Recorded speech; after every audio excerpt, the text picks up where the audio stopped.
J'ai raté mon couple, puisque j'ai été en couple avec un homme pendant plusieurs années avec lequel on a eu un enfant.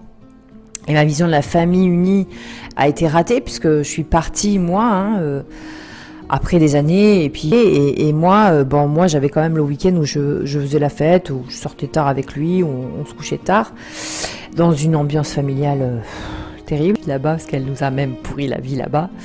J'ai fui la Nouvelle-Calédonie alors que j'adorais mon pays pour aller faire mes études à Bordeaux dans le situation de victimes. Sont des victimes. Donc là, elle était victime d'une maladie de cancer qu'elle a eue et qu'elle a toujours a priori, dont elle n'est toujours pas visiblement décédée. Donc ça veut dire quand même qu'elle s'est beaucoup battue, ou en tout cas les médecins ont trouvé des solutions pour l'aider, parce que depuis le temps qu'elle regarde à lui, parce que sa mère lui disait qu'il était beau devant les gens, mais devant, dans le cercle familial privé, c'était un petit con, quoi. C'était quelqu'un qui n'y arriverait jamais, qui avait rien compris à la vie et qui de toute façon n'arrivera à rien. Donc ça, c'était complètement et comme une perte en fait, une part de soi et une partie de soi, et voire même une grosse partie de soi, parce qu'on a arrêté de vivre et d'exister. Donc on n'est plus, on imagine qu'on ne peut pas vivre sans, que sans cette personne on n'est rien. Et, euh, et même si on souffre, accepter de le passer. Donc partir, c'était pour moi un soulagement et en même temps un échec. Et, euh, et en fait, réellement, cet échec, je considère comme tel, comme j'ai considéré comme tel pendant des années. En fait, c'est pas le bon. Le bon échec que j'ai vécu, comme quoi des fois on se trompe, c'est que ça a mis à mal en fait ma confiance en moi.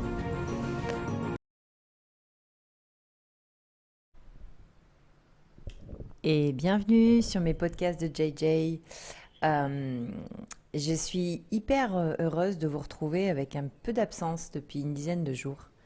Comme vous savez, toutes les semaines, je sors un podcast qui peut parler de la nutrition, de la santé, mindset, de ce que je lis, de ce que je découvre. Je mets en place petit à petit, deux pas par-ci, un pas par-là, vers des interviews. Difficile de trouver des gens qui osent parler d'eux. Parce que c'est vrai que j'ai orienté beaucoup mes premiers podcasts sur un domaine que j'affectionne, et puis sur celui qui m'entoure le plus dans ma vie, qui est bien sûr la santé, le sport, et tout ce que je peux découvrir au fur et à mesure de mon parcours d'écoute, de podcast, de lecture. Et, euh, et en fait, c'est vrai que je me suis aperçue que ce qui m'intéressait aussi et ce que j'aimais beaucoup partager, parce que c'est on va dire, ma première vertu, c'est le partage. Je me suis aperçue que les gens avaient du mal à vouloir parler d'eux si je ne m'orientais pas sur un thème bien spécifique qui pourrait être en relation avec, avec ma passion de la santé et de la vie, alors qu'en fait, réellement, pour moi, la santé, ça passe aussi par, par le fait d'aimer ce qu'on fait, et même de pouvoir être peut-être extraordinaire dans sa vie, euh, comme on peut tous l'être en définitive, puisqu'on fait des choses tellement différentes de son voisin, que la vie de l'autre en devient passionnante.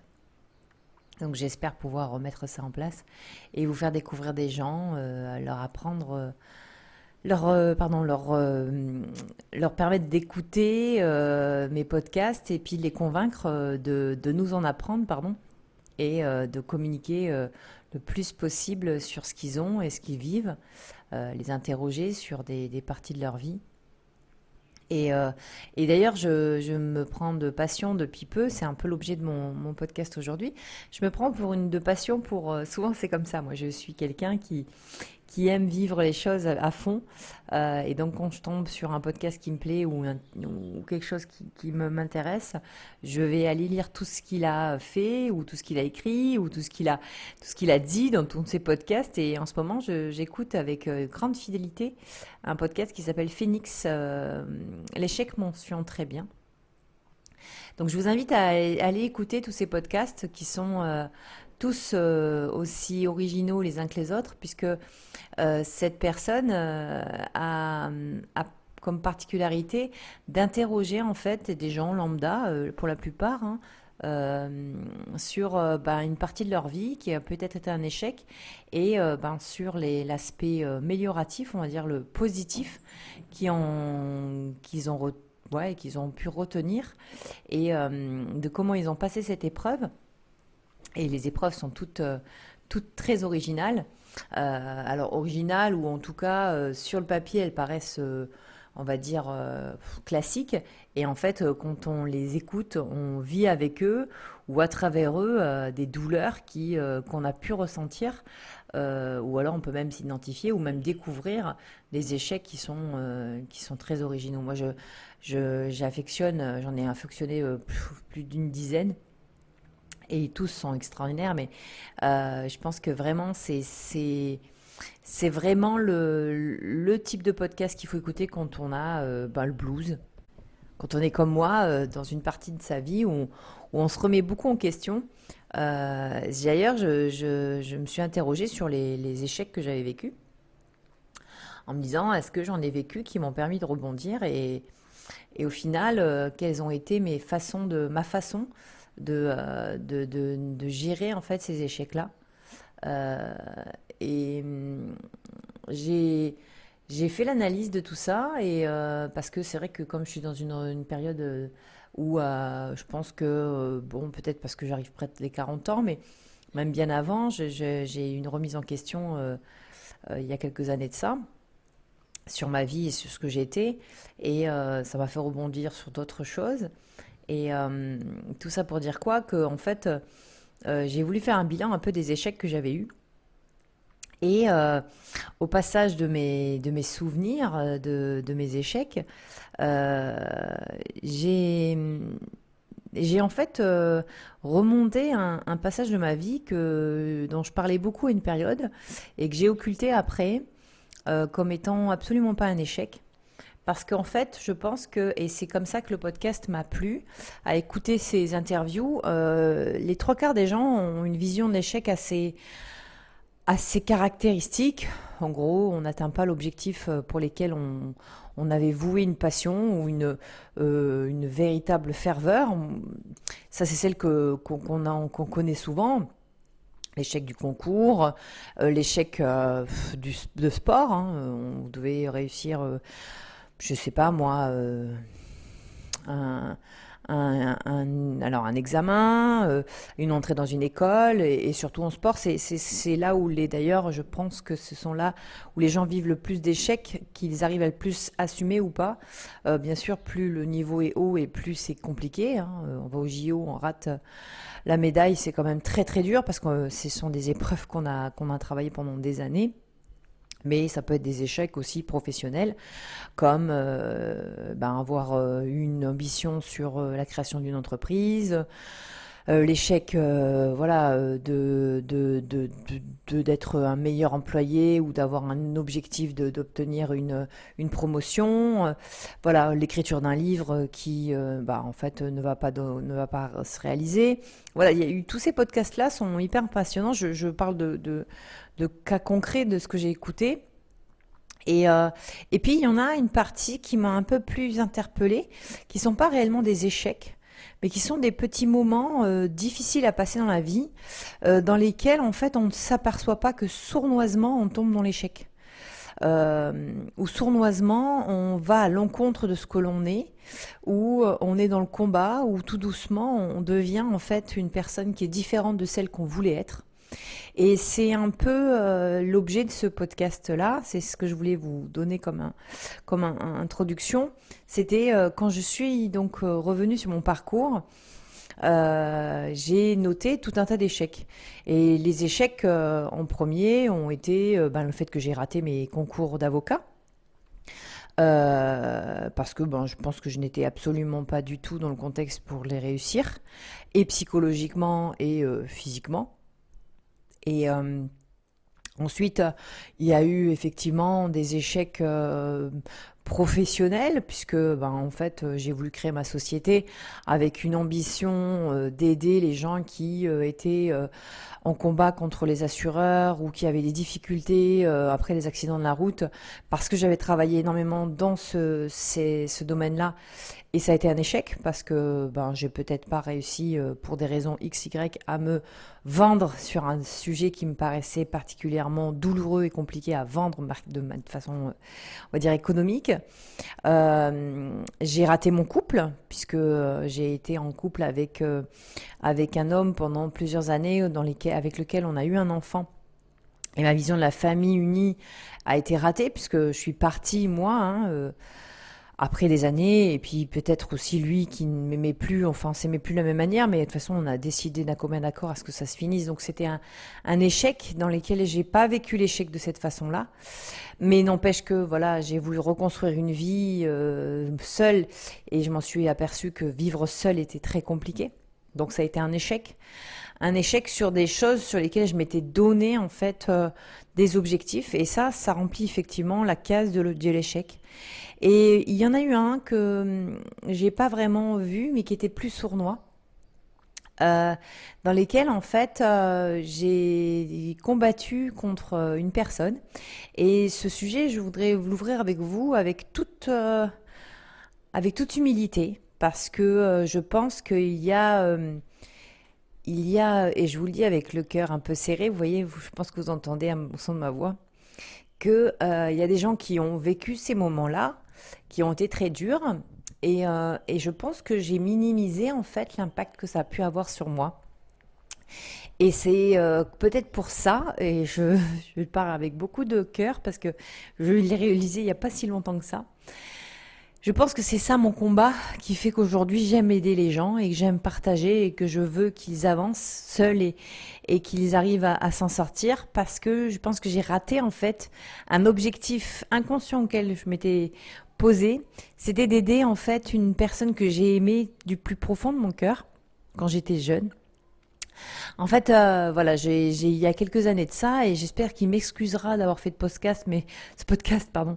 Mais je pense qu'il ne l'écoutera pas.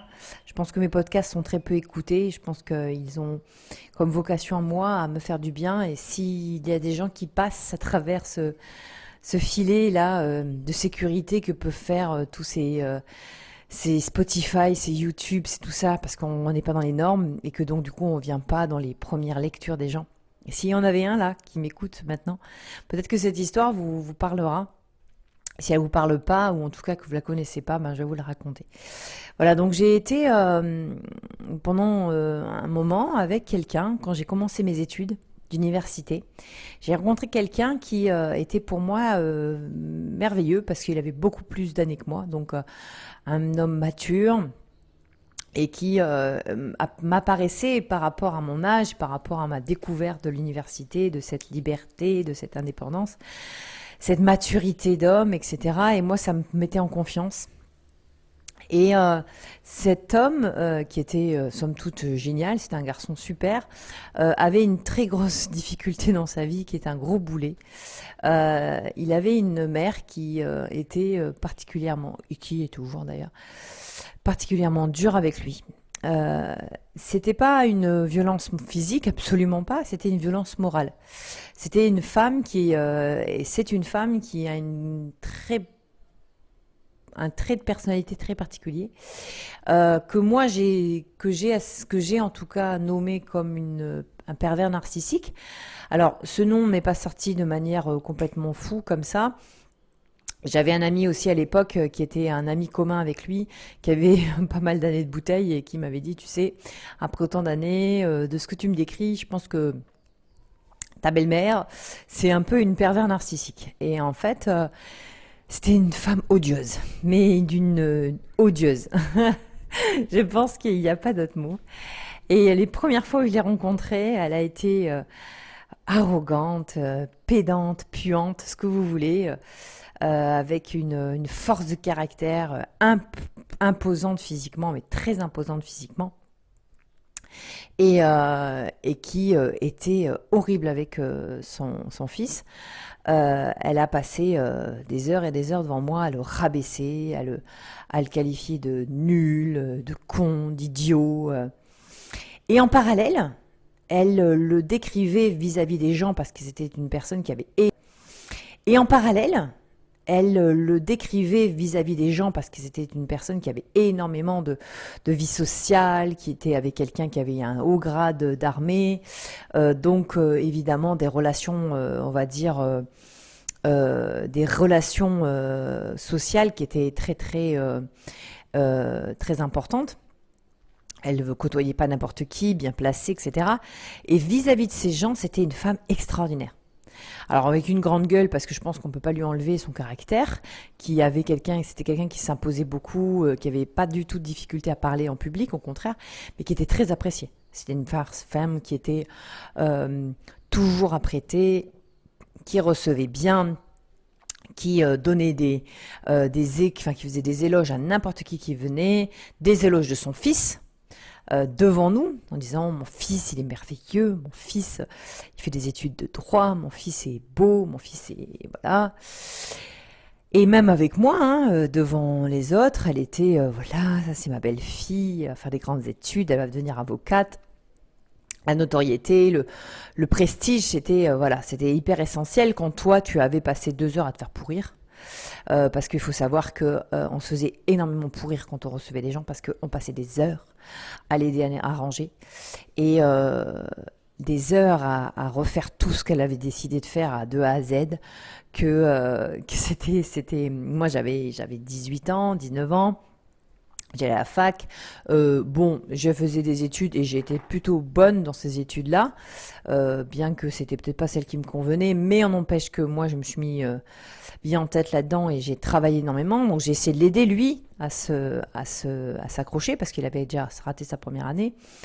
Donc on essayait, je dis on parce qu'on était plusieurs amis à l'aider à ce qu'il devienne aussi bon en droit, même si je pense que c'était pas fait pour lui. Il a appris beaucoup, donc c'est très bien, mais je pense que c'était peut-être pas sa vocation, faire des études de droit. Et, donc, du coup, on passait pas mal de temps à l'aider. Et moi, moi, j'avais quand même le week-end où je faisais la fête, où je sortais tard avec lui, où on se couchait tard, dans une ambiance familiale terrible. Et donc c'était horrible parce que le matin on se levait, le dimanche matin on se levait genre 9-10 heures, c'était branle-bas de combat, il fallait tout nettoyer, tout ranger, tout refaire. Des fois on mettait la table selon une envie, moi je prenais une nappe qu'il fallait bien choisir parce que stratégiquement elle devait correspondre à la couleur des assiettes et des verres. Un dimanche, hein, je vous parle même pas quand on recevait des gens. Et quand c'était pas la couleur qu'elle aimait, parce qu'elle déteste le bleu ou elle déteste le rose, vous ne saviez pas que c'était vraiment sa couleur qu'elle pouvait pas supporter. Voilà, je parle vraiment comme elle l'était et on recommençait tout à zéro. Et c'était des petits pics. Tiens, t'es un petit peu grossi. Tiens, t'es un petit peu machin. Bon, alors franchement, habillée comme ça, on dirait une pute. Elle me l'a fait à la Bordeaux. Elle me l'a fait à Bordeaux, en plein milieu de la nuit. On rentrait d'un restaurant quand je suis partie faire mes études là-bas, parce qu'elle nous a même pourri la vie là-bas. J'ai fui la Nouvelle-Calédonie alors que j'adorais mon pays pour aller faire mes études à Bordeaux, dans le fief de cette femme, auprès de sa famille, enfin pas sa famille à elle d'ailleurs, auprès de la famille de son mari qui nous a reçus comme des princes et franchement ils ont été merveilleux avec nous. Mais elle est même allée là-bas, enfin, elle s'est fait toujours des excuses parce que ce sont des personnes qui ont une particularité, c'est que en plus, il faut qu'ils se fassent plaindre. Donc ils ont une situation de victime, sont des victimes.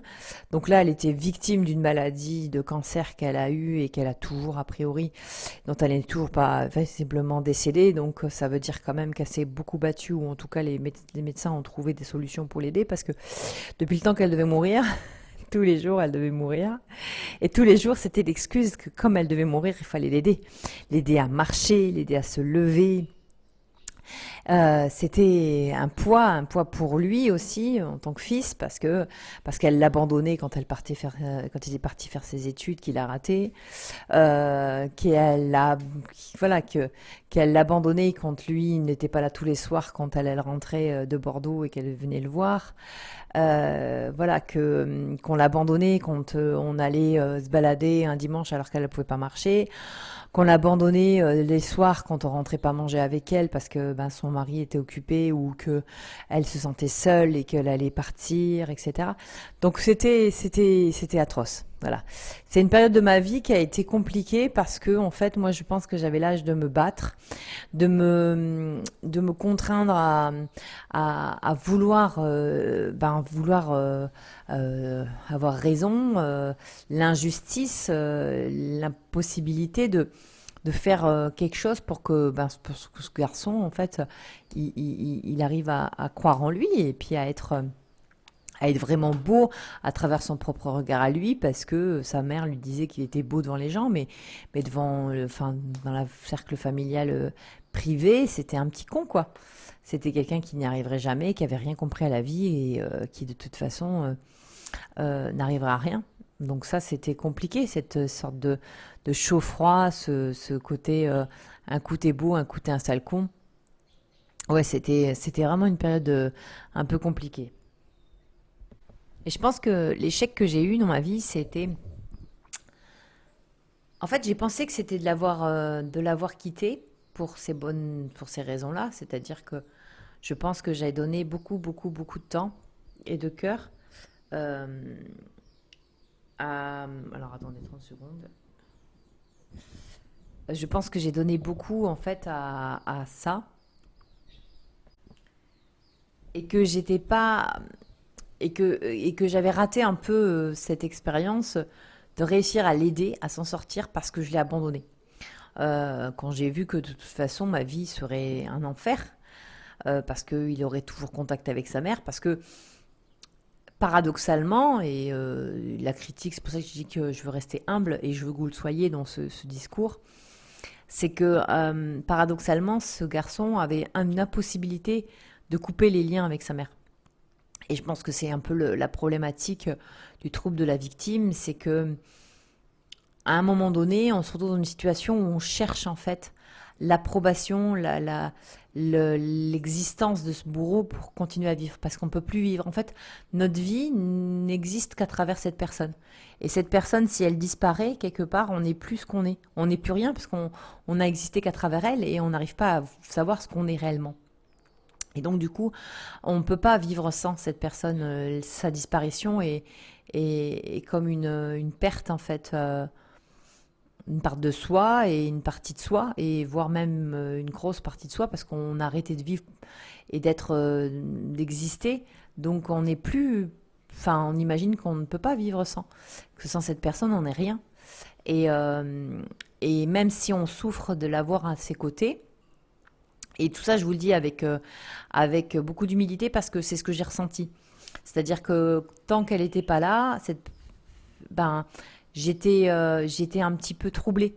Je n'arrivais plus à prendre des décisions pour moi-même parce que toutes les décisions que je prenais, c'était celles qu'il fallait que je prenne pour qu'elle ne vienne pas m'embêter, pour qu'elle n'existe pas, alors que quand elle n'existait pas ou quand elle n'était pas là, eh ben j'étais troublée parce que j'avais le droit de faire ce que je voulais. Et à travers lui, c'était pareil.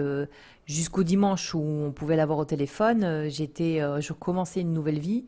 Lorsqu'elle appelait, ben en fait, l'énervement, ses propos, ses mots, elle pouvait te détruire en quelques secondes, hein. Avec deux messages et trois vocaux, elle te mettait à mal pour 15 jours supplémentaires. Effet qui se coule, génial. Et donc, du coup, je me retrouvais à repartir dans ce combat, à me dire, ouais, elle t'a mal parlé, mais dis-lui merde, dis-lui que tu veux pas qu'elle vienne, dis-lui que, voilà, dis-lui quelque chose. Et en fait, moi, c'était mon combat à travers lui, quoi. Et quand j'ai compris qu'en fait, ben, lui, il avait besoin d'elle pour continuer à avoir ce flambeau de victime, tant qu'il n'avait pas trouvé une stabilité et peut-être une femme qui soit différente ou qui arrive à plus lui faire passer le cap, ou lui-même hein, d'accepter de le passer, je me suis dit non, je ne pourrais pas vivre toute ma vie avec une folle comme ça. Sans compter qu'on devait se marier et qu'on avait fait l'organisation du mariage et c'était folklorique. Le choix de la salle n'était pas convenable, le repas n'allait pas, rien n'allait en fait. Et c'était, c'était, pff, ouais, j'en rigole aujourd'hui, mais elle était folle.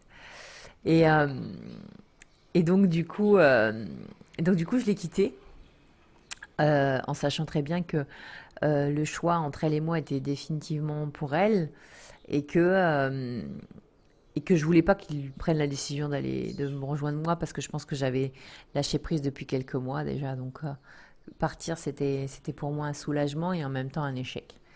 Et, euh, et en fait, réellement, cet échec, je considère comme tel, comme j'ai considéré comme tel donc pendant des années. En fait, c'est pas le bon. Le bon échec que j'ai vécu, comme quoi des fois on se trompe, c'est que ça a mis à mal en fait ma confiance en moi. Je pense qu'à partir de ce moment-là, à partir du moment où je l'ai rencontré, je me suis remis en question sur mes capacités d'être ce que j'étais. J'avais des paillettes dans mon cœur et je pense que j'étais quelqu'un qui était très naïve et qui aimait la vie. Et cette personne, elle m'a enlevé une partie de ce que j'étais. Elle m'a concrètement empêché de croire en la possibilité d'être heureuse, d'être bien, d'être pleine de joie, pleine de sourires, pleine de rire, pleine de rire. Et ça m'a bloqué en fait dans la possibilité d'être vraiment heureuse en fait et de balayer les emmerdes, de balayer que tout était mauvais, tout était négatif. Et du coup, ben, s'en est suivi le fait que pendant ce temps-là, j'ai raté mon concours d'avocat. J'avais plus d'envie de me battre. J'avais juste une envie de rentrer chez moi et de me retrouver dans une certaine paix où elle n'existerait plus. Et, euh, et puis après, c'est enchaîné le fait de rencontrer la personne avec laquelle j'ai été pour faire ma petite poulette. Et, et j'ai pas eu ce temps en fait imparti. J'ai pas pris le temps du recul quand j'ai rencontré l'homme avec lequel j'ai vécu pendant des années, le papa de ma fille. J'ai pas eu ce recul nécessaire pour être vraiment redevenir celle que j'étais. Et, euh, et je suis partie et je suis restée en fait dans ce combat journalier, hebdomadaire. Pour aider les gens qui étaient dans cette sensation de victime, cette position de victime, parce que j'avais raté avec quelqu'un, j'avais pas réussi à l'aider et j'étais capable de le faire. Et en fait, dans l'assurance, je me suis rendu compte que d'aider les gens, c'était devenu quelque chose d'essentiel pour moi. J'étais déjà quelqu'un comme ça et du coup, ma générosité, mon envie, elle s'était complètement éteinte avec l'existence de cette personne. Et, euh, et là, d'avoir réussi quelque part à retourner dans un phénomène d'aide, ça a été exponentiel.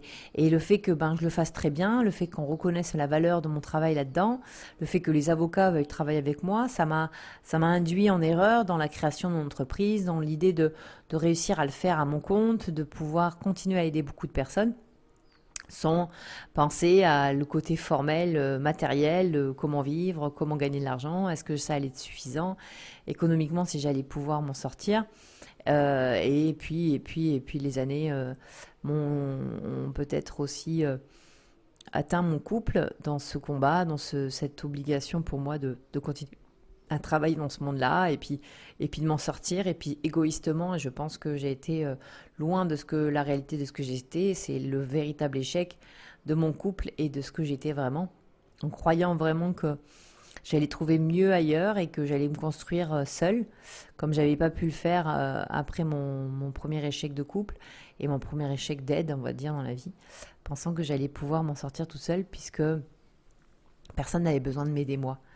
Or, en fait, je pense que depuis le début, l'aide qui aurait été la meilleure, c'est que je sois aidée moi dans le fait de reconnaître que cette personne, qui somme toute, que j'avais combattue, m'avait atteinte. Et ça, c'est quelque chose qui a été très dur pour moi de le reconnaître. Je le reconnais aujourd'hui dans ce podcast, dans un micro, parce que c'est plus facile que de l'écrire peut-être, ou je ne sais pas, peut-être de le dire à haute voix. Mais je pense que elle a gagné le match. Bon, elle gagnera pas la guerre, ça c'est sûr, mais elle a gagné ce match-là et je m'en suis pas aperçue. Et que ben du coup, ça a beaucoup remis en question mes capacités à être ce que je suis et à me révéler. Et donc à revenir peut-être aujourd'hui dans un autre aspect de ma vie et me dire, te remettre en question sur ce que je suis, sur ce que je veux faire, sur est-ce que être chef d'entreprise c'est fait pour moi, est-ce que je peux vivre à mon compte, mais est-ce que je suis vraiment faite pour aider les gens dans cette direction? Est-ce que je peux pas apporter autre chose aux gens qui m'entourent, dans l'écriture, dans le podcast, peut-être à des professionnels où il y a peut-être moins de sensibilité, qui auront aussi besoin d'aide juridique, d'accompagnement.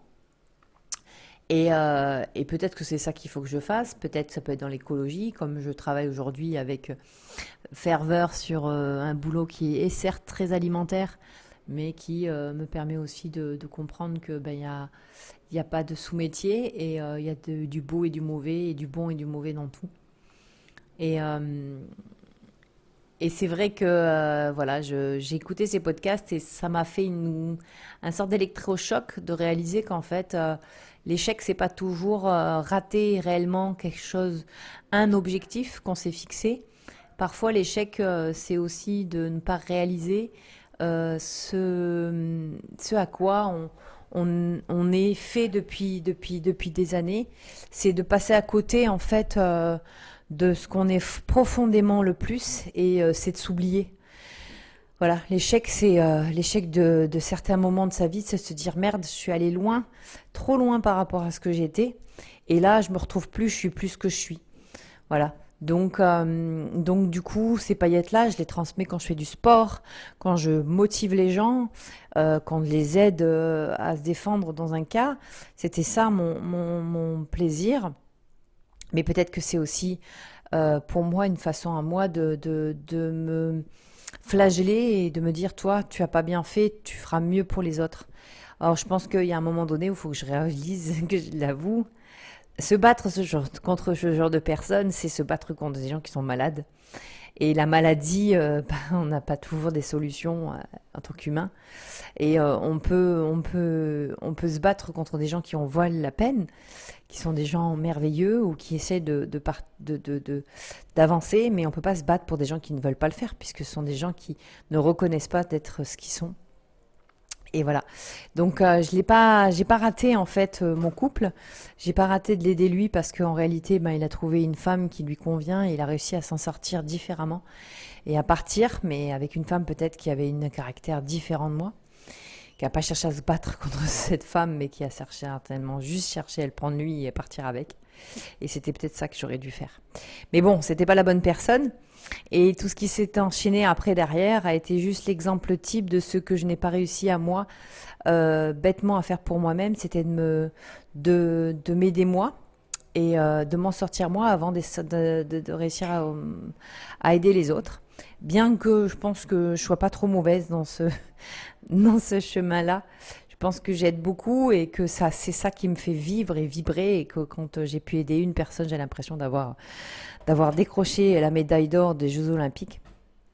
Mais peut-être qu'un jour, il faudra que je décroche la mienne personnelle, celle qui veut que je me pardonne de ne pas avoir réussi quelque chose qui était infaisable. Voilà, donc des fois, eh ben, un échec, ça peut être aussi rater quelque chose qui n'était pas à sa portée.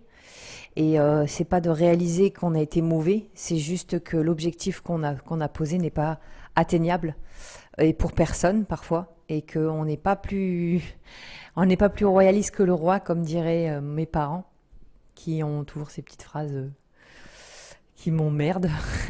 Concrètement, elles m'emmerdent ces phrases-là, mais qui sont dans un contexte parfois, elles sont bien adaptées. Voilà, un podcast court. J'ai pas envie d'en ajouter. Je pense que peut-être que certains d'entre vous ont vécu avec des personnes qui ont ce caractère-là. Je vous invite à venir me contacter si vous avez envie d'en parler. Je serais ravie d'ailleurs d'échanger avec vous si ça a été une épreuve dans votre vie. Peut-être quelque chose que vous avez réalisé récemment sur... alors, je ne veux pas prendre la part de ce podcast qui s'appelle Phoenix Podcast, donc l'échec mentionne très bien parce que il fait déjà lui un gros travail et je vais pas prendre sa place. Par contre, si vous avez envie d'échanger avec moi sur une partie de votre vie qui a été compliquée ou sur peut-être quelque chose d'une réussite, quelque chose qui a été fort, les réussites de toute façon n'existent pas sans échec au préalable. Si vous avez même peut-être un parcours de vie un peu atypique, qui vous est propre, la preuve d'une reconversion, d'une nouveauté, peut-être même une particularité de vie. Je serais ravie de vous rencontrer. Alors, si vous êtes une seule personne à écouter ce podcast, ou si vous connaissez des gens qui seraient intéressés, vraiment intéressés pour passer derrière mon micro, même si je suis à 22 000 km, on peut toujours s'arranger, parce que vous savez bien qu'Internet a cette particularité de vous apporter des informations de merde et des réseaux sociaux à la con, mais aussi de vous permettre de découvrir des gens comme moi et des gens comme Phoenix Podcast, comme Biomécanique, comme Rudy Koya, comme Superphysique. Il y en a plein que j'écoute qui sont merveilleux. Upstart Train, oh là là, il y a Kilomètre 42, enfin vous voyez, il y en a des milliers de podcasts que j'écoute qui sont extraordinaires. Donc vous voyez, Internet a cet avantage-là. Mais si vous avez envie, et moi je serais ravie de vous mettre en avant, parce que sachez que les podcasts interviews sont les podcasts qui sont les plus écoutés, qui sont les plus passionnants. Et moi, je pense que si les gens ne sont pas fans, je serai la première fan de vous-même ou de votre ami que vous me conseillerez à écouter sa vie. Voilà, je vous souhaite une très belle continuation. J'espère que ce que j'ai pu vivre en moi et mon recul vous apportera quelque chose. Et si c'est pas de parler derrière mon micro, peut-être de me donner votre avis sur un avis sur ce que j'ai vécu, mais sur ce que vous avez vécu vous aussi pour vous en sortir. Je serai hyper heureuse.